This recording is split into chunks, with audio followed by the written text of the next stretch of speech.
From inside, I hear a muffled sing-song voice. I heard that. What did she hear? I jump at the sudden appearance of Misha, who I had not heard approaching despite the completely empty hallway. Somehow she got in the jumping distance of me without making a sound. Creepy. It briefly reminds me of Kenji's nutty theory about a global feminist conspiracy, but I push that thought aside. Shizune, standing slightly behind Misha, looks aloof as she couldn't have heard the remark that drew Misha's attention, but Misha is visibly excited. No, wait, more importantly, who is in there? There's no club meetings today. She tries to curiously peek past me, even though the door prevents her from seeing anyway. What are you doing here? You took so long that we had to come check what's wrong. That's no good, Hit-chan. She wags her finger at me scoldingly. I found plywood, but everything else is still missing because you are tardy. Oh, sorry. I got things here. I was just gonna bring them. I think you're up to some mischief, Hit-chan. Who is in there with you, I wonder? Misha signs something quickly to Shizune, pointing at her own ear a couple times. Shizune immediately pushes her way past me and opens the door to the classroom. I just left. I can only imagine the shock she's experiencing. With Shizune's diligence and attitude, the insolence of daring to deface school property by sleeping on it must be too much to bear. And indeed, she stares at Rin, frozen in place apart from the slight but noticeable trembling of her shoulders, from suppressed rage, I'm sure. Instead of blowing up, Shizune just takes a few deep breaths, adjusts her glasses, and slams the door shut, turning to sign furiously at Misha. Maybe she did blow up, but I can't understand it. She shoots a very loaded stare at me, too, as if it were somehow my fault that Rin is sleeping on the tables. Hope she's not getting any funny ideas about the reason of my tardiness. Hello. Rin's voice comes from the other side of the door, and it takes a few eye blinks to realize that she might have trouble opening it. I open the door to find Rin directly behind it, looking at us with a half-interested, half-sleepy face. Hello. Miss Tezuka, what do you think you were doing? You are absolutely not permitted to use school property for such disgraceful activity. It sure is suddenly very crowded in here. I didn't know I was this popular. It's hard to say whether she's happy or unhappy about this turn of events. At any rate, she ignores Shizune and Misha's scolding, so they have no choice but to drop the issue. Shizune taps Misha's shoulder, points at Rin, and makes some quick signs. Popularity aside, please don't do that anymore. Anyway, how's your project going? Will it be done for the festival? Rin looks at them blankly, apparently at ease under the pressure Shizune's cold stare is putting on her. I keep wondering about that myself, too. And? I'll think about it hard. As Misha signs her reply to Shizune, her face turns to an unsatisfied frown. Miss Tezuka, please try to take this seriously. It'll be a disaster if the wall looks like someone threw up their lunch onto it. Rin nods assertively. I will think more seriously. Misha actually giggles at that, but Shizune doesn't, not even after generation. She just shakes her head and takes the materials from me and takes off with Misha in tow. Rin frowns thoughtfully as she looks after the retreating student council duo. Oh my god! Why can't I read? How rude. It's true though. I must finish my project before the weekend. There'll be dire consequences if I don't. And the world as we know it. Like weekends usually are, but more dire. Much more dire. Maybe I'll postpone my nap to unforeseen future. About to ask what project she has and what are these apocalyptic consequences, but she walks back into the art classroom. Since you have nothing to do, would you give me a hand? This paint can doesn't fit into my bag, but I need it. She kicks lightly at the huge can of paint that's lying on the floor next to the table she was sitting and sleeping on. Lets out a dull clang. Being the gentleman I am, I naturally pick it up. Heavy. Yeah, sure. Where do you need me to take it? Away. And with that, she takes off to the hallway, me and the paint can following since there's little choice for either of us. Hallway's quiet and empty now with Shizune and Misha gone, so we too leave towards the stairwell at the other end. Every 10 or 15 or 20 steps, I have to change the can from one hand to the other because the thin handle cuts into my palm. This keeps my arms from tiring too fast. Rin strolls on beside me with an uneven pace that I have trouble matching, or maybe I am walking weird because of the extra weight. It seems one of us is constantly walking too slow or too fast, and I can't figure out which. 2 flights of stairs below, trouble appears in the form of the head nurse and his fox-like grin. Mr. Nakai, what a happy coincidence! Tezuka too, of course. He nods courteously to Rin, who does not acknowledge him back, then turns to me because it's obviously me who he had some business with. There's something I forgot to mention on Monday. I nod and wait for him passively because I can't even begin to guess what he forgot. The feeling of this handle delving deeper into my skin doesn't make me feel enthusiastic about this interruption either. Special medications. Since you haven't been on yet long, you carry medications. There might be some unexpected side effects, which might require some adjusting dosages or even changing to another kind of medication. So we'll do a few tests regularly, but what I want for you is to keep an eye on everything in your condition that feels off, if you get what I mean. Nausea, headache, anything, and come see me if anything happens. Alright. So how are you? Everything fine? I give up and drop the can to the floor before answering him. Apparently this takes longer than my biceps can handle. I'm about to say something generic as an answer, but then I realize how often I've done that lately. Other people have asked me that too. Teachers and students here, my parents, visitors, nurses, doctors at the hospital. Everyone seems to be concerned about that. It's natural for a hospital, not so much for a school. Except this school. It's a small school, and both the student base and the faculty seem to be very tightly knit. At least that's the feeling I'm getting. Hold on a sec. And this is not the kind of school that gets transfer students too often. Thought sent shivers up my spine, but I give a generic answer anyway. Hey, it's great. Also, one other thing. My sources tell me you've been either at the school track or even the pool, so I'd like to know if you've been taking up exercising as I asked. Of course I haven't, but this way of inquiring gives me the feeling that I should have been running my ass off on the track since the very first day. You have people spying on me? Not as such, I just happen to know a few people. It's not the issue here, so don't try to slip out of it. Well, I was actually just doing some improvised weightlifting as an exercise. I pick up and lift the can up and down a few times, like some sad imitation of a bodybuilder, even though it's weighing down on my arms painfully. And the stupid grin disappears from his face for a second, then comes back like it was never gone. Tezuka, would you give us a second? The nurse grabs me by the shoulder without waiting for Rin's permission, which she didn't need in the first place, and drags me aside. When I told you to exercise, I wasn't joking. I understand you're still in your first week and all, but please don't ignore the importance of this. The reason I'm coming down on you this hard is because the habit's not easy to form. The more you slip and postpone, the harder it'll be. Same with everything, like dieting. Can you promise to be more serious about this from now on? No. Maybe, no. I mean, he gives me a nasty sort of look when I say that, making me try to take back the word. I mean, I don't know. I'm still trying to get used to this school. I'll promise to try, though. Not being very convincing there is Dale. Tip number 1. Medical professionals ain't amused if you take their advice lightly. What's up with him?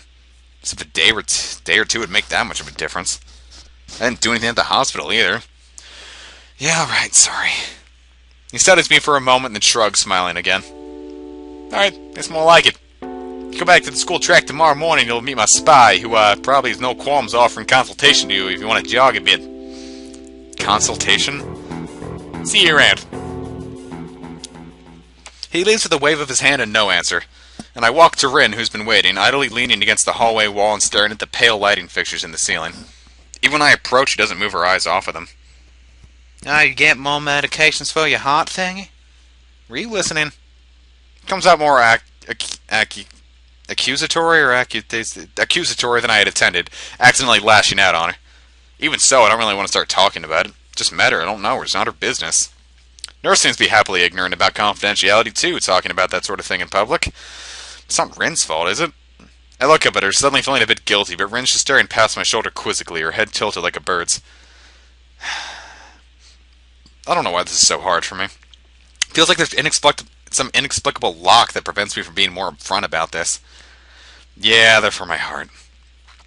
Will it make you better? No, not really. Just make me a little less worse. Rin keeps looking at me for a little while longer, and she neither says anything further nor displays any kind of emotion I could discern. Thankful that she doesn't. Think I'm still not quite used to all this. The hospital was easy, but I still haven't sorted my feelings about having to live a normal life with this disability. We leave the main building, and Rin leads us onward towards the dorm. We stop at the small patch of greenery in front of the dorm building. The dorm was built on a slightly elevated ground with a wall and a few trees that everyone has to circle around every time they come or go. It's probably the only inconvenient design in the school. The entire wall, made up of the same kind of bricks as the building itself, has been covered with some sort of painting.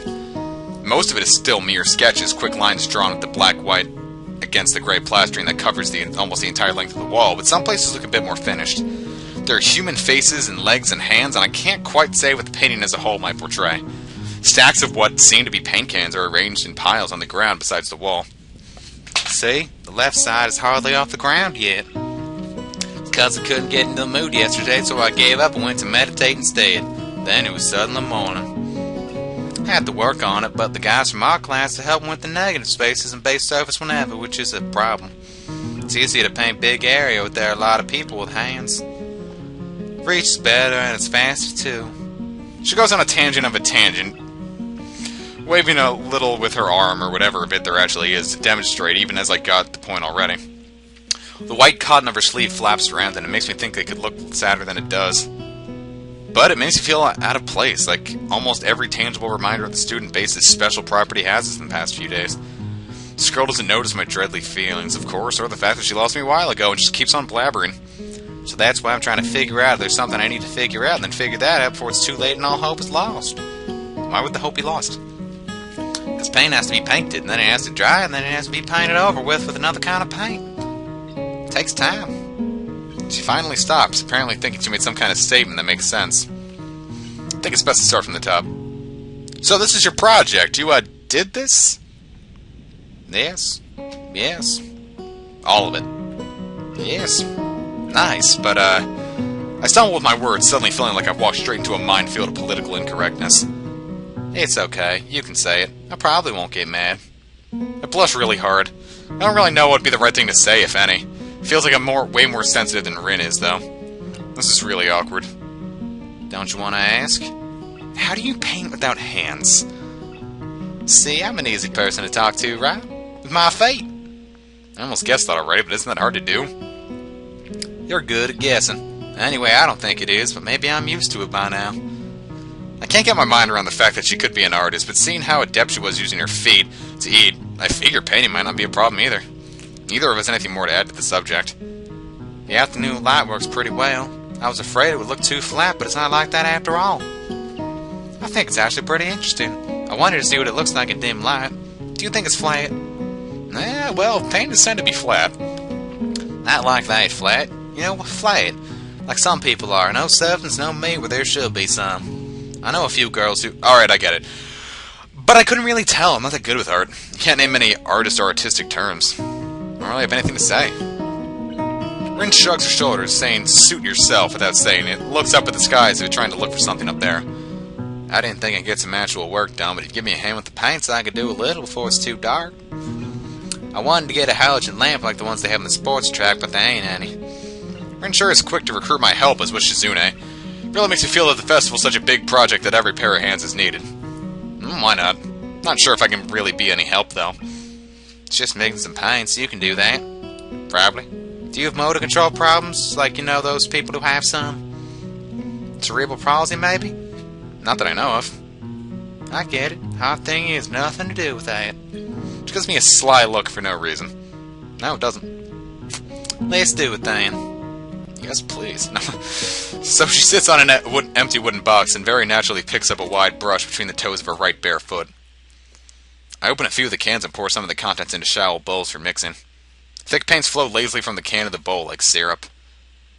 I mix them, creating funny, hypnotic-looking swirl patterns that melt quickly into each other to form a new monotone hue. Rin sets to work, every now and then asking me for a hand with something or the other. Finding different brushes isn't easy enough, but mixing the paints to be the exact tone this girl's apparently seeing in her head is a frustrating ordeal. She wants precision down to the last millimeter before she's satisfied. Milliliter. My mistake. I'm not very good with metric. I'm an American. Well, United Statesian. But her instructions are obscure at best. I had a half a splash of green. I crouched down to pick up the can of bright green. The other green. This green. Carefully pour some of the other green paint in the mixing bowl. No, that's almost a whole splash. More white. Is green a good color to add? No idea. You're the artist here. A hint of a smile appears in the corner of her mouth. Do you lack an opinion? No, it's just I have no idea. It's okay, because I got an idea. Add more white. With this exclamation, I pour a minuscule amount of white into the bowl and mix it. Looks slightly whiter. That's not good. It has to be like the color when you wake up and you know you saw the meaning of life in your dream, but you can't remember it. Maybe it's yellow. Despite the impossibility of mixing a color like the change of seasons or any other nonsense being opposed to me, I find myself enjoying it more than I thought I would. Seeing a painting being bored on the plastered wall feels like magic. I spend the moments I have between mixing paints crouching down on the paving and just looking at her work. It feels slightly intrusive at first, like breaking some imaginary intimacy, but Rin doesn't seem to mind in the least bit. Maybe it's just in my head. Her entire presence emits a completely different air as she patiently works the details, adding layers of paint on top of other layers of paint, steadily moving her foot across the wall to add new shapes. When I manage to produce a passable mixture of paint, the rare smile on her face is oddly rewarding. Apart from the few words when discussing paint mixes, neither of us says a word for the longest time. Even those short discussions soon evolve into a shorthand, both of us developing and using weird impromptu code words for various paints and hues, as if there were some needs to conserve words and breath and sound. Nighttime falls. What a horrible night to have a curse. We stay there late into the evening until it becomes too dark to paint properly. Imagine if it rained, that would suck. That it really, really, really would suck.